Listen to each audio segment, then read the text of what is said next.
이제 2018년도 이제 저물어가는 해에 건강한 모습으로 주님 주셨던 아름다움으로 이 자리에 함께 예배하게 하신 모든 성도님들 주님의 이름으로 축복합니다.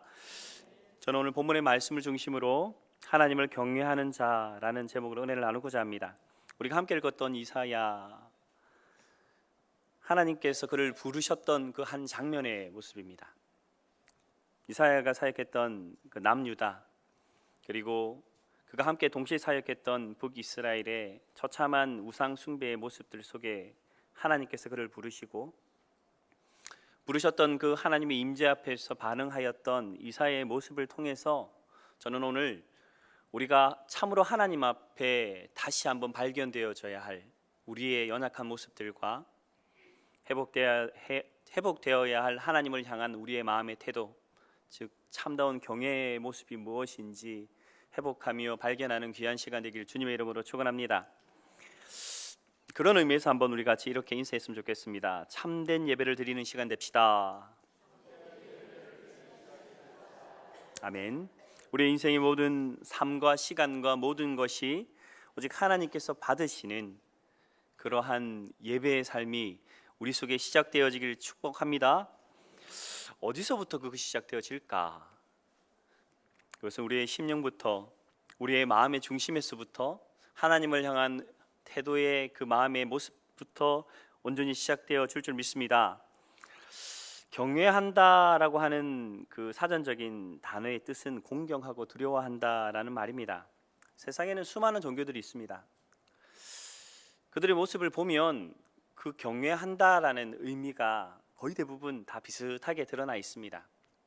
공경하고 두려워한다라는 그 모습으로 각자의 종교 생활을 하고 있습니다. 경외한다라고 하는 것, 그것은 그래서 신과 인간을 정확하게 구별하는 어찌 보면 기준이 되기도 하는데요. 그런데 세상에 있는 경외와 우리의 경외가 무엇일까요? 무엇이 다를까요? 그것은 세상의 경외는 헛된 것에 대한 경외라는 것과 우리는 말씀을 통하여 이 땅 가운데 세상을 창조하신 하나님을 향한 온전하고 바른 경외라는 것이 다른 것입니다. 그런데 이것은 우리가 기본적으로 다 알 수 있는 내용입니다.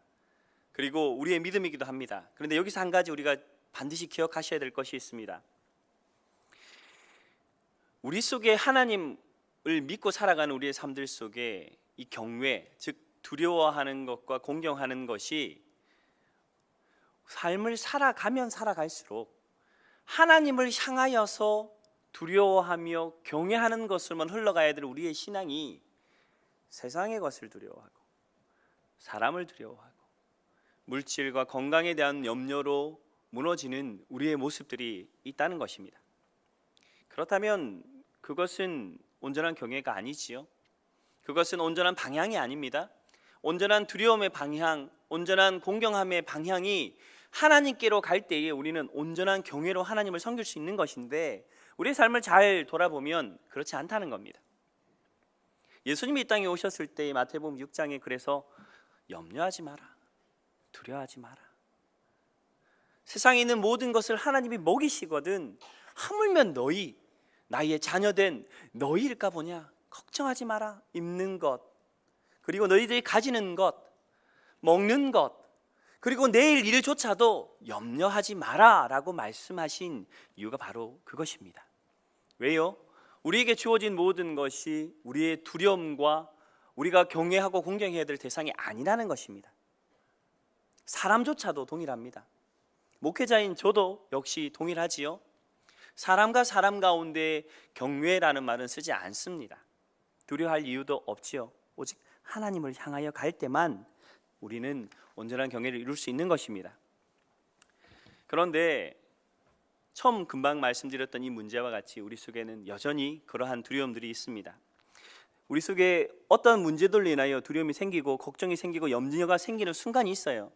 그런데 문제는 예수님께서 그렇게 하지 말라고 하셨던 그 두려움과 염려로 인해서 우리의 내면 속에, 우리의 마음 속에 하나님을 향한 온전한 경외의 모습들이 틀어지기 시작하고 왜곡되기 시작하고 그리고 하나님을 향한 온전한 경외가 무엇인지조차 느끼지 못하게 되는 상황으로 우리의 신앙이 병들어 간다는 것입니다. 그런데 우리는 그렇게 삶을 살아가지만 정작 우리는 몰라요. 아마 여러분들 중에 하나님을 향하여 그 임재 앞에서 그 하나님의 뜨거우신 역사하심의 그 임재 앞에서 예배 가운데에 하나님을 경험했던 경험들을 한번 떠올려 보십시오. 지금 어떠한 마음의 상태로 예배의 자리에 앉아 계시는가 하는 것입니다. 우리는 그 감각을 잃어버리고 살아갑니다. 하나님의 임재 앞에 섰던 그 하나님의 임재하심의 그 놀라우신 모습들 속에 그 감격 속에 예배했던 그것을 추억으로 삼고 살아가는 것이 우리의 현실이라는 거예요.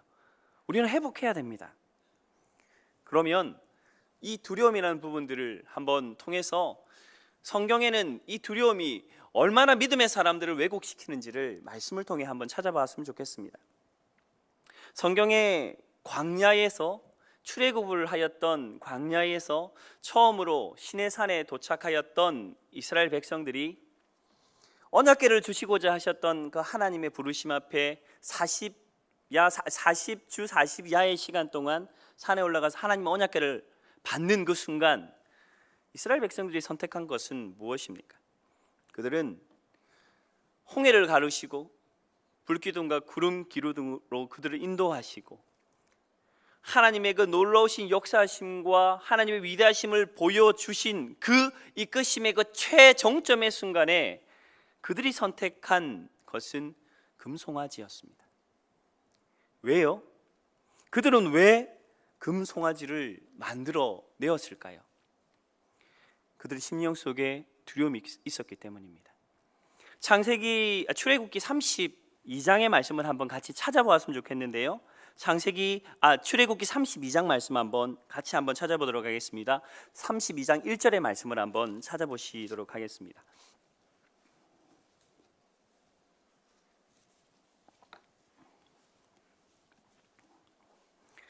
창세기 32장 1절의 말씀입니다. 같이 한번 읽어보도록 하겠습니다. 시작. 백성이 모세가 산에서 내려오미 더림을 보고 모여 백성이 아론에게 이르러 말하되 일어나라 우리를 위하여 우리를 인도한 신을 만들라. 이 모세 곧 우리를 애굽의 땅에서 인도하여 낸 사람은 어찌 되었는지 알지 못함이라. 그들은 400년이라는 시간 동안 애굽에서 종살이하였습니다. 그들이 살았던 그 자리에서 그들 신앙을 가졌던 사람입니다. 그러나 그 시대에 그 속에 있었던 문화 속에 그들은 살았고 그 속에서 애굽에 있는 다양한 우상들을 알게 모르게 섬기며 그것을 의지하며 살았습니다. 아브라함과 이삭과 야곱의 하나님, 우리 조상의 하나님을 우리는 믿었지만 그들의 심령과 마음 가운데에 스며들듯 들어왔던 우상의 모습들을 통해서 그들은 이미 그 마음의 태도와 마음의 중심이 어긋나 있었다는 것이죠. 그런데 사실 그것이 오늘 이 이스라엘의 모습만은 아니라는 겁니다. 우리가 살아가는 이 시대를 잘 보십시오. 우리가 접하며 느끼며 경험하는 삶의 경험들을 보십시오. 직장에서, 사회에서, 세상에서 살아가는 원칙들을 보십시오. 모두 다 하나님의 말씀은 아니라고 합니다. 어리석다고 합니다. 다 가짜라고 합니다. 성경은 우리 가운데 하나님은 살아 계신다 하시고 우리를 창조하셨다 하시고 우리와 함께 하신다 하시고 우리를 구원하시고 지금도 지키시며 역사하시며 하나님을 믿는 모든 자들을 통하여 하나님 영광 거두시도록 우리의 삶의 모든 것을 통치하신다 말하지만 세상은 아니라고 합니다. 우리 또한 그들과 같은 시대 속에 살아갑니다. 그리고 그들이 습관적으로 경험했던 그 문화 속에서 흡수했던 그 모든 태도 속에 모세라고 하는 지도자의 부재, 그 속에 들어온 두려움은 그들로 하여금 그들이 평소에 붙들었던 안정감을 주는 것들을 향한 욕구를 다시 일으켰습니다. 그리고 그들이 붙드는 것은 우상이었죠. 금송아지였습니다. 그것을 만들어 놓고 그들이 무엇이라고 합니까? 이것이 애굽 땅에서 우리를 인도하여 낸 신이다. 4절의 말씀을 한번 보도록 하겠습니다. 4절의 말씀 같이 한번 읽어보도록 하죠. 시작. 아론이 그들의 손에서 금고리를 받아 부어서 조각 칼로 새겨 송아지 형상을 만드니 그들이 말하되 이스라엘아 이는 너희를 애굽 땅에서 인도하여 낸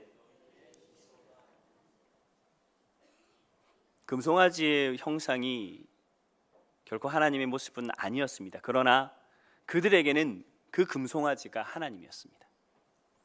그들의 심령 속에 하나님은 왜곡되어지고 그들이 만들어낸 형상과 우상에 스스로 하나님의 모습을 제안하여 그것을 하나님이다라고 하며 경배하는 모습이 5절과 6절 말씀에 이어집니다. 그들이 그 금신상을 향하여 예배할 때 다른 신에 대하여 예배한 것이 아닙니다. 그들의 마음의 중심엔 금송아지가 하나님이었어요. 자기를 인도해낸 하나님이었다고요.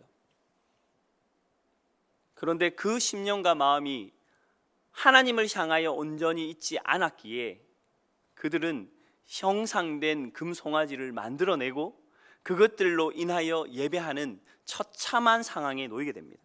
하나님은 그들을 보시면서 내 백성이 부패하였다라고 하는 말로 7절에 그 모습을 보고 계시는 것이죠. 최고의 기적이 세워진 그 자리, 이스라엘은 하나님의 형상이라고 하며 새긴 우상들을 만들어냅니다. 문제는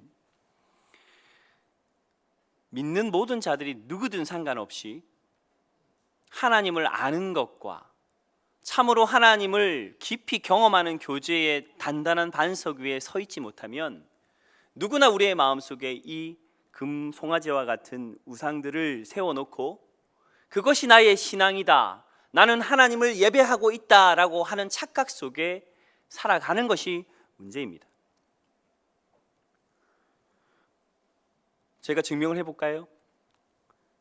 하나님을 예배하는 우리의 찬양과 예배의 모습들 속에 정말 하나님이 살아계시는 것을 믿는 그 믿음의 고백이 사실이라면 왜 우리의 마음은 공허하고 메마르고 기쁨이 없고 그리고 종교 형식과 같이 예배드리며 주님 앞에 서게 되는 것일까요? 우상을 섬기는 자들, 그 마음속에 하나님을 향하여 온전히 초점이 맞지 않는 믿음의 삶을 살아가는 사람들은 그래서 시간이 갈수록 메말라갑니다. 그러다가 삶의 바닥과 같은 상황이 오면 그때 하나님을 향해 부르짖지요. 내가 붙들었던 모습들 다 버리고 내가 안정적으로 여겼던 것들 다 버립니다. 금송아지를 내가 하나님으로 믿었는데, 물질을 하나님으로 믿었는데 그곳에서 안정함을 찾으면서 하나님도 물질도 겸하여서 섬겼던 내 모습 속에 물질이 나의 문제를 해결하지 못하는구나, 지식이 나를 해결하지 못하는구나, 그때에 오직 하나님만을 바라보는 그 자리로 나가게 되는 것이죠. 그러면 그때 다시 하나님을 경험하는 겁니다. 하나님은 기다리시고 책망하지 않으시며 우리를 사랑하심으로 여전히 우리를 인도하시지만 믿음의 사람들, 우리의 삶들 속에 우리 또한 그 하나님의 기다리심 앞에서 마냥 우리의 신앙의 상태를 그냥 지금과 같이 그렇게 흘러가게 할 수는 없는 것이기에 하나님께서는 책망하시며 말씀하는 것입니다. 사랑하는 성도 여러분, 여러분의 심령과 마음 가운데에 참으로 하나님을 향한 두렵고 떨리는 마음의 예배가, 그리고 지금 이 자리에 예배하는 여러분의 지금 현재의 모습 속에 지금 이 자리에 하나님 계신다는 것에 대한 그 엄하신 하나님의 임재하심 앞에서 내 마음의 간절함으로 서 계시는가 하는 질문입니다. 여러분은 어떠십니까? 여러분 지금 어떠한 마음의 상태와 태도로 주님 앞에 서 계십니까? 이 자리에 주님 계신다는 것을 우리가 믿고 하나님 역사하시는 것들을 우리가 바르게 바라본다면 과연 우리의 지금 현재의 반응은 어때야 될까요? 이것은 비단 예배의 모습만을 이야기하는 것이 아닙니다.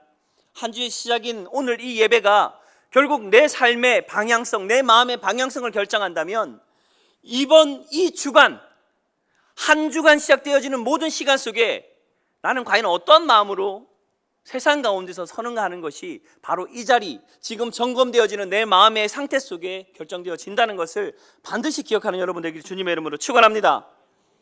그래서 하나님은 가장 먼저 이스라엘 백성에게 내가 누구인가, 나는 누구다라고 하며 말씀하고 계시는 것입니다. 신명기 5장의 말씀에 보면, 그래서 나는 너를 애굽 땅 종되었던 집에서 인도하여 낸 내 하나님 여호와다라고 말씀하십니다. 그리고 오늘 우리가 함께 읽었던 이사야서의 43장의 말씀에 보면 끊임없이 출애굽기 때나 이사야의 시절이나 지금이나 똑같이 우리 속에 문제된 이 우상의 문제들, 변질된 우리의 마음의 태도와 자세로 으그러진 우리의 믿음을 향하여 하나님은 동일하게 말씀하십니다. 죄악 앞에서 나는 너의 하나님 여호와라, 나는 내 하나님 여호와라, 내가 너와 함께한 그다, 내가 너를 택하였다라고 말씀하시며 나는 너의 하나님이다 라고 계속 말씀하고 계시는 것이 이사야서 43장의 내용입니다. 그때나 지금이나 하나님은 우리의 10년간 마음속에 묵은 땅이 기경되어지고 굳어버린 마음들이 부드러워지고 오직 하나님 앞에서 온전한 경외와 예배로 하나님을 향하여 감격하는 자들을 세우기를 원하시는 줄 믿습니다. 금송아지에 예배했던 이 이스라엘의 모습들은요, 그래서 육체의 욕망과 욕심과 즐거움만 가득한 예배의 모습으로 그 모습이 그려져 있습니다. 말씀을 한번 보시죠. 말씀을 보시면 이렇게 되어 있습니다. 출애굽기 32장의 말씀입니다. 말씀을 한번 보시면요, 32장 6절의 말씀을 한번 보십시오. 이튿날 그들이 일찍 일어나 번제를 드리며 화목제를 드리고 라고 되어 있어요. 그리고 그렇게 되어 있습니다. 백성이 앉아서 먹고 마시며 일어나 뛰어 놀더라. 하나님을 예배하는 그 자리에서 뛰고 놀고 자신들이 행하는 그 모든 육체적인 즐거움들을 추구하는 그러한 폐역된 모습들이 오늘 이 말씀 속에는 들어있는 것이죠. 사랑하는 성도 여러분, 그렇다면 한 가지 점검할 것이 있습니다. 왜 우리는 그렇게 될까요? 왜 우리는 우리의 10년 가운데 지속적으로 우상을 세워나가고 하나님 앞에 온전히 서지 못하는 것일까요? 그것은 하나님이 누구신지 우리가 알기를 멈췄기 때문입니다. 하나님을 깊이 만나고 경험하는 일들을 우리가 우리의 삶들의 우선순위에서 멀리하였기 때문입니다. 그 속에 불신이 싹트고 싹튼 불신 위에 두려움이 더하여져서 우리의 삶들의 문제 속에 우리는 무너지기 때문이지요. 그것이 오늘 우리가 함께 읽었던 경외함이라고 하는 이 하나님을 경외하는 자의 그 마음속에 들어가 그로 하여금 하나님이 아닌 것들을 두려워하게 만들고 하나님이 아닌 것에 대하여 예배하게 만드는 근원이 되는 줄 우리는 말씀을 통해 알게 됩니다.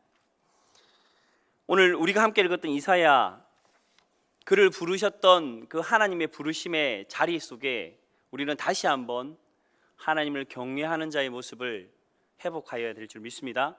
이사야 말씀을 다시 한번 보지요. 그리고 이 말씀 속에서 우리에게 다시금 비춰주시는 하나님의 영광의 임재 속에 우리의 모습을 비추어 보고 하나님 앞에 다시 그 영광 앞에 다시 고백하며 서는 귀한 기준이 세워지길 소망합니다.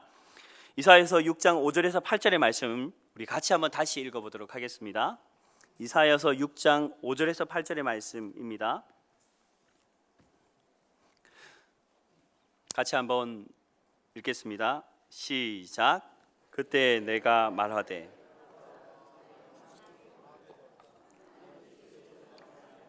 나는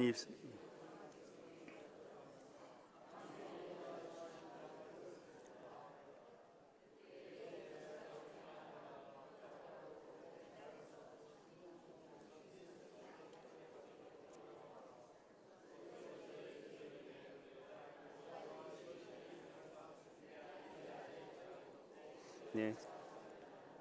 내가 또 주의 목소리를 들으니 주께서 이르되 내가 누구를 보내며 누가 우리를 위하여 갈고 하시니 그때 내가 이르되 내가 여기 있나이다 나를 보내소서 하였더라. 아멘. 이사야가 본 환상, 그를 부르셨던 그 하나님과의 그 깊은 만남 속에 하나님 임재하셨고, 이사야는 임재하신 그 하나님의 영광 앞에서 가장 처음 느꼈던 것, 화로다 화로다 나여 망하게 되었도다 라는 말로 자신 속에 있는 죄악의 모습들을 발견합니다. 자신의 자랑도, 자신이 가진 소유도, 자기 그 어떠한 것도 하나님 앞에, 그 영광 앞에 비추어졌을 때 부질없는 것이다. 나는 죄악으로 말미암아 죽을 그러한 존재이다 하는 것을 이사야는 하나님의 영광의 임재 속에 발견하게 됩니다. 우리가 주 예수 그리스도로 말미암아 십자가로 구원받고 그 사랑으로 우리는 하나님의 백성으로 이 땅을 살아갑니다. 그 사랑이 우리를 움직이고 우리의 자랑과 우리의 모든 것도 주님의 사랑을 대신할 수 없기에 믿음의 삶을 살아가는 모든 자들은 그래서 오직 예수의 이름만, 하나님께서 보여주신 그 사랑, 그 십자가의 그 사랑만을, 긍휼만을 우리는 자랑하며 그것을 의지하며 살아가는 것이 믿음의 사람의 인생인 줄 믿습니다. 그래서 예수로 말미암아 오신 성령께서는 우리가 주님 앞에 나아갈 때에 우리의 죄악을 보게 하시고 그 죄악 속에 하나님의 사랑을 깨닫게 하시고 그 사랑 가운데 구원받은 우리로 하여금 이 땅 가운데 감격으로 살아가게 하시는 것입니다. 구약에서는 율법으로 말미암아 그들이 자신들의 죄 앞에서 두려워 떨었지만 우리는 주 예수 그리스도의 십자가 공로 의지하여서 그 사랑으로 말미암아 구속받은 자로 주님의 사랑을 간직함으로 죄악된 내가 그 한량없는 사랑받은 존재로 이 땅의 삶을 살아가는 것, 그것이 우리의 기쁨이요 자랑이요 힘이요 능력이 되는 그러한 삶을 살아가는 것이지요. 사랑하는 성도 여러분, 주님 앞에서 나 자신을 다시 한번 비춤을 받는 귀한 삶의 시작이 오늘 이후에 있기를 소망합니다. 그것이 예배의 자리든 삶의 자리든 언제 어디서든 주님 앞에 무릎 꿇을 때, 주님 앞에 참으로 나를 낮추고 하나님을 향하여 나갈 때 그것이 우리의 삶들 속에 다시금 회복되어지길 축원합니다. 그 겸손의 자리 위에 그래서 7절의 말씀, 6절과 7절의 말씀에는 이 스랍을 통해서 제단에 있던 숯이 그의 입술에 대어지고 이러한 고백을 하지요. 보라, 이것이 내 입에 닿았으니 내 악이 제하여졌고 내 죄가 사하여졌느니라. 믿음으로 구원받지요. 맞습니다. 믿음으로 구원받습니다. 그런데 우리의 믿음에 주님을 향한 사랑이 없다면 그 믿음이 바른 믿음입니까? 주님의 사랑을 받은 자가 이웃을 사랑하지 않는다 하며 믿는다는 그 믿음이 바른 믿음인가 하는 것이죠. 사랑하는 성도 여러분, 주 예수 그리스도 안에서 참된 하나님을 경외하는 자리에 서 있는 모든 성도들, 우리의 삶들 속에 그래서 참으로 주님 앞에 회개하는 겸손의 무릎이 회복되길 축원합니다. 하나님 앞에 무릎 꿇으십시오. 하나님께 무릎 꿇으십시오. 세상이 아닌, 사람이 아닌, 세상이 나를 흔들어내는 그 두려움 앞에 어떠한 것이 아닌 다시 한번 하나님 앞에 무릎 꿇는 그러한 결단이 있기를 소망합니다. 그렇게 되면 우리 속에 회복됩니다. 하나님을 향한 초점이 회복되어집니다. 하나님을 향한 경외가 회복되어집니다. 그리고 마침내 오늘 8절의 말씀과 같이 그 삶들 가운데 이루실 하나님의 일들이 그의 삶에 펼쳐지는 놀라운 인도하심을 받는 시간이 시작되어지는 것을 우리는 보게 됩니다. 이사야를 부르셨던 하나님의 부르심 앞에 이사야는 8절과 같이 반응합니다. 8절의 말씀을 함께 읽습니다. 시작. 또 목소리를 들으니 주께서 이르시되 내가 누구를 보내며 누가 우리를 위하여 갈고 하니. 그때 내가 이르되 내가